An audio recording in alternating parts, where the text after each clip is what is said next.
ഒരു തൈ നടാം നമുക്കമ്മയ്ക്കു വേണ്ടി,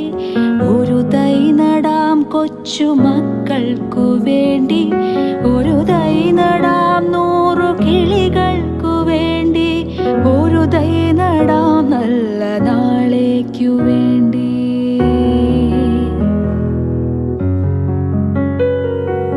ഇതു പ്രാണവായുവിനായി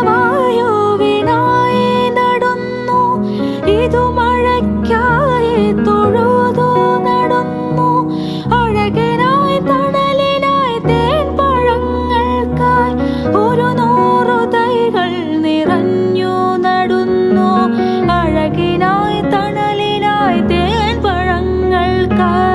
ഒരു 100 തൈകൾ